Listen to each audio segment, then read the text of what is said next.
Sir ఈ press meet అయిపోయిన తర్వాత మీకు ఆడియో వినిపిస్తాను సార్. ఆడియో ఎవడన్నా మాట్లాడు, నాకు పోలీస్ ఆఫీసర్ వీడియోలో చెప్పింది చూపించాడు, ఆడియో లేదు మీకెందుకు మాట్లాడారు? ఇప్పుడు ఒకటి ఇవన్నీ అనవసరం సార్, నేను ఒకటే చెప్తున్నాను, సింపుల్ గా ఇది నాన్ సెన్స్ అనకండి సార్, ఎందుకంటే క్వశ్చన్ మేము అడగాలి, మీరు ఆన్సర్ చెప్పాలి. నాన్ సెన్స్ చెప్పట్లేదా? నేను చెప్పట్లేదు. ఇక్కడ కూర్చుని మీరు వాళ్ళు చెప్పారు 2 రోజులు ఉన్నారన్నారు, 2 రోజులు 2 రోజులు కాదు 3 రోజులు సార్, 1 డే వాట్ ఎవర్. నేను ప్రూఫ్ అడుగుతున్నా. అదే సార్ నేను అడిగింది.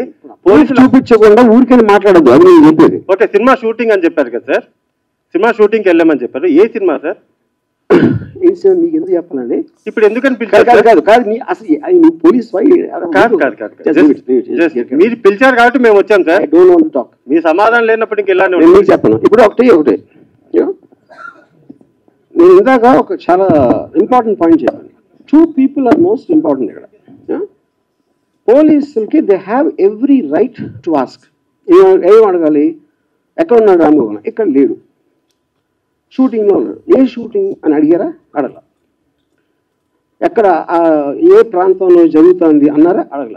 అరెస్ట్ చేయడానికి వచ్చాము అన్నారా? అనలేదు. మేము గాలింపు పెడుతున్నాం అన్నారా? అనలేదు. ఈ 4 ఏదన్నా వాళ్ళు అన్నది చూపిస్తే అప్పుడు మాట్లాడు. చేతగాని తను కానీ వాళ్ళు చెప్పలేదండి, అరెస్ట్ చేయడానికి వచ్చామని చెప్పలేదండి. చేతగాని అరే వాళ్ళు ఎందుకు వచ్చారో మీరు వాళ్ళని అడుగుతారా, నన్ను అడుగుతారా?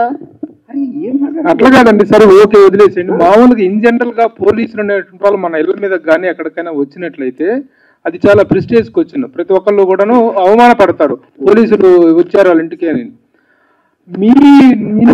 మీ ఆఫీస్ ముందు ఒక 4 గంటలు దాదాపు 2 గంటలో 4 గంటలో మీ ఇంటి ముందుకు వచ్చేసి వాళ్ళ ఆఫీస్ ముందుకు వచ్చేసినప్పుడు మీరు ఎందుకు వచ్చారు, నా పరువు తీసే హక్కు మీకేముంది అనేటువంటిది మీరేమైనా చేశారా? మీరేమైనా దానికి నేను చెప్తున్నా, అది కమ్యూనికేషన్ జరిగిందని చెప్పాను కదా. ఆల్రెడీ నాకు వాళ్ళు వచ్చి నోటీస్ ఇచ్చారు కదా, మా ఇద్దరి మధ్య నా కమ్యూనికేషన్ ఉంది కదా.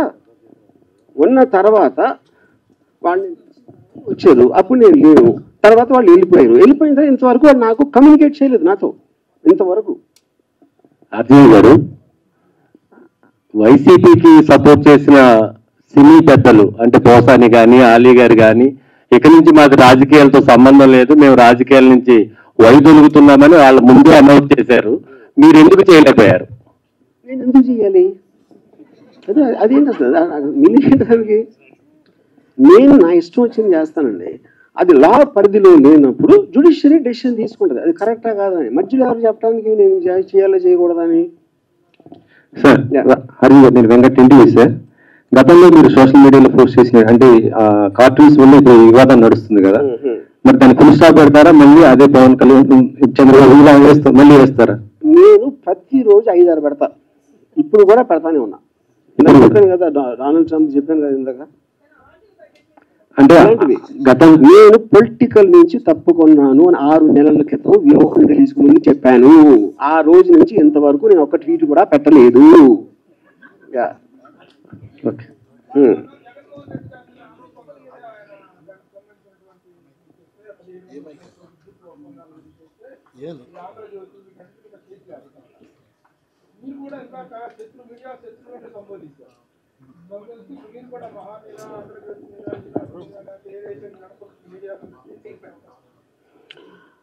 అది case I want to do. దాని అంటే నా కారణాలు వేరు ఉండొచ్చు, ఆ కారణాలు డీటెయిల్స్ నేను తర్వాత చెప్తాను. బికాస్ దిస్ కమ్స్ ఏది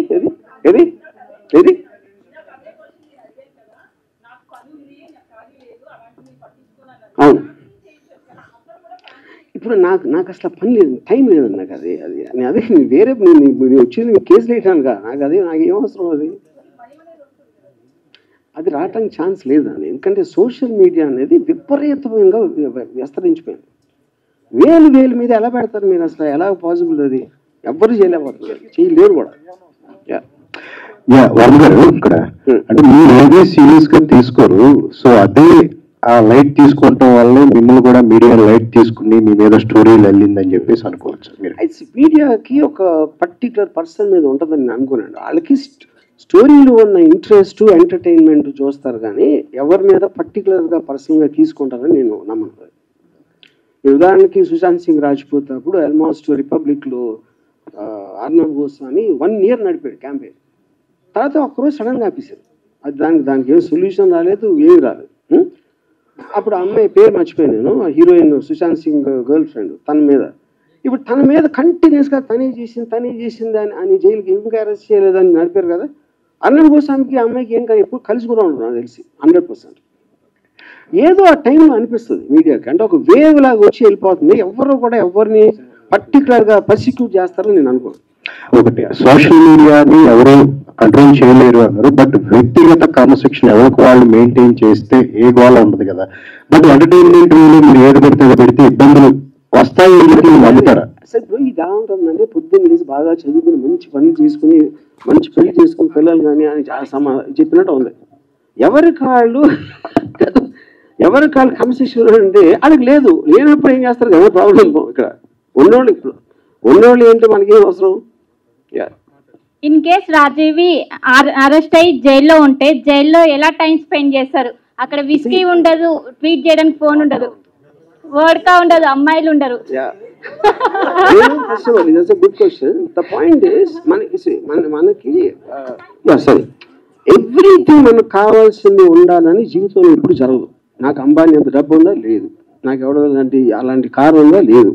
నాకు మహా అందగత్తెలైన అమ్మాయిలు ఒక భార్య ఉందా? లేదు. అప్పుడు మనకు ఉన్న దాంతో మనం సరిపెట్టుకుంటాం ఎప్పుడైనా. అందులో సడన్గా కోవిడ్ వస్తుంది, దానికి సరిపెట్టుకోవాలి. ఇంకోటి ఏదో వస్తుంది, దానికి సరిపెట్టుకోవాలి. అలాగే అప్పుడు ఈ కేసు అన్న ఏదన్నా నాకు అలాంటి పరిస్థితి వస్తే నేను ఎప్పుడు అడాప్ట్ అవుతాను. నా లైఫ్లో నాకున్న నేచర్ అడాప్ట్ అవుతాను. అప్పుడు నేను అక్కడ క్రిమినల్స్తో కలిసి నెక్స్ట్ 1 year సంబంధించి 4-5 కవర్లు రెడీ చేసుకుని వస్తాను. సార్ ఇప్పుడు ఏ సంఘటన జరిగినా సరే దాని మీద ఒక సినిమా తీసేస్తారు. ఈ 10 ఏళ్ళ నుంచి జరిగిన దాని మీద ఏమన్నా ఒక సినిమా తీసే ఆలోచన ఉందా? సార్ ఇప్పుడు మీడియా తీసిన సినిమా కన్నా గొప్ప సినిమా తీసే టాలెంట్ నా దగ్గర లేదు. నేను ఒప్పుకుంటున్నా. నేను నథింగ్. వాళ్ళు రాజమౌళి అయితే నేను రానివ్వగలను. సార్ లాస్ట్ ఇయర్ వ్యూహం సినిమా ప్రెస్ మీట్ లో సార్ దసపాలలో నేను అడిగాను ఒక ప్రశ్న, 2024లో ప్రభుత్వం తారుమారు అయితే మీ పరిస్థితి ఏంటి అని. ఇదే అనుకోవచ్చా? నేను అదే అంటున్నాను. అది మీరు అనుకుంటున్నారు, నేను ఏమనుకుంటున్నా. ఇప్పుడు ఇక్కడ సింపుల్ థింగ్, లాజికల్ గా ఆలోచించండి. ఒక నోటీస్ వచ్చింది, అయిపోయింది, వాళ్ళు వచ్చారు, వెళ్ళిపోయారు. ఇంతకన్నా ఏమీ జరగలేదు కదా. అప్పుడు నాకు ఏమైనట్టు మీ ఉద్దేశం, మీరు మీడియా చూసి ఏదో భయపడి వెళ్ళిపోతున్నాడు, మంచిగా ఉన్నాడు, భయపడి కలకట్ట అన్ని మీరు అనుకుంటున్నారు. అది అక్కడ ఏం జరగలేదు కదా. ఎవరైనా పోలీసులు చూపించండి, పోలీసులు కోర్టు చేస్తే ఎవరైనా చెప్పగలుగుతారా? అది నిజంగా ఎవరు చెప్పగలుగుతాను. నేను ఒక ఇన్స్టిట్యూషన్ ఆఫ్ ద గవర్నమెంట్ ని నేను డైరెక్ట్ గా కోర్టు చేస్తా. ఇంతవరకు వాళ్ళని అరెస్ట్ చేయడం నాకు చెప్పలేదు, ఎవరికి చెప్పలేదు. ఇలా నేను కోర్టు చేయగలుగుతాను, నిజం కాకపోతే ఎలా చేయగలుగుతానని. ఒకవేళ అఫీషియల్ గా వాళ్ళు అరెస్ట్ చేయడానికి ముందుకు వస్తే ఏం చేస్తారు? నేను అదే అంటున్నా, మళ్ళీ అదే ఒఫీషియల్ గా అరెస్ట్ చేయడం కోసం చచ్చినట్టు అరెస్ట్ అవుతాను. అది అయితే ఒకటి ఆ మాజీ సీఎం జగన్ కావచ్చు, లేదా మాజీ మంత్రులు కావచ్చు, ఎవరైనా ఈ వారం 10 రోజులుగా మీకు ఎవరైనా టచ్ లోకి వచ్చారా? సానుభూతి తెలపడం కావచ్చు? ఎవరు కాదు. ఎందుకు రాలేదంటే అది రావాల్సిన అవసరం లేదు ఫస్ట్ ఆఫ్ ఆల్. ఎందుకంటే వాళ్ళందరికీ మ్యాటర్ తెలుసు వాళ్ళకి. సార్ ఇప్పుడు వీటిలో చాలా మంది అరెస్టులు జరుగుతున్నాయి.